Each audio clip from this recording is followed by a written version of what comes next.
Words on reconciliation. You're going to hear this word day after day, hour after hour in the coming days and weeks. What is it? Brian Wilson, our creative man in Washington, D.C., did some digging. Check it out. Here's Brian.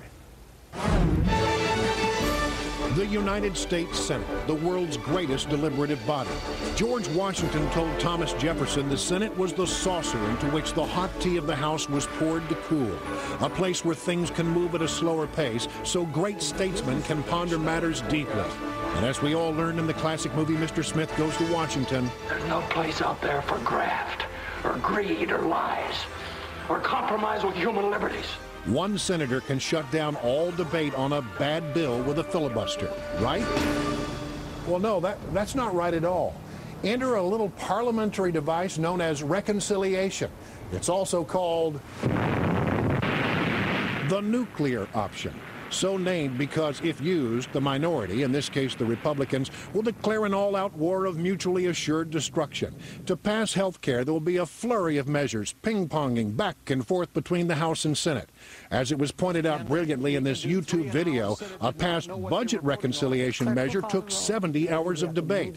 And even though that is a lot of time on the legislative clock, there won't actually be much time for discussion. Under the previous order, there will now be 2 minutes of debate equally divided. And 10 seconds to Senator Webb, who's a very quick speaker. The senator's time has expired. Senator's time has expired. The senator's 1 minute has expired. Major provisions of this big and controversial health care reform bill will likely be pushed through after only seconds of discussion. All time has expired.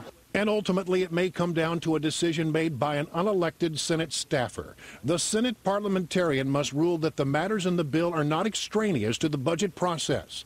And if the parliamentarian goes thumbs down on the idea of using reconciliation to pass health care reform, there is still one person who can ram it through. For Democrats have a secret weapon: Vice President Joe Biden. H.R. 4314. The Vice President of the United States is the President of the Senate. And as such, Joseph Robinette Biden can completely overrule the Senate parliamentarian. But wait, there is one other step in the process. The President mentioned it the other day. I think we've got to go ahead and make some decisions, and then that's what elections are for. That's right. The voters have the final say in a year when 1/3 of the Senate and all of the House of Representatives is up for re-election. God bless the Founding Fathers. In Washington, Brian Wilson, Fox News.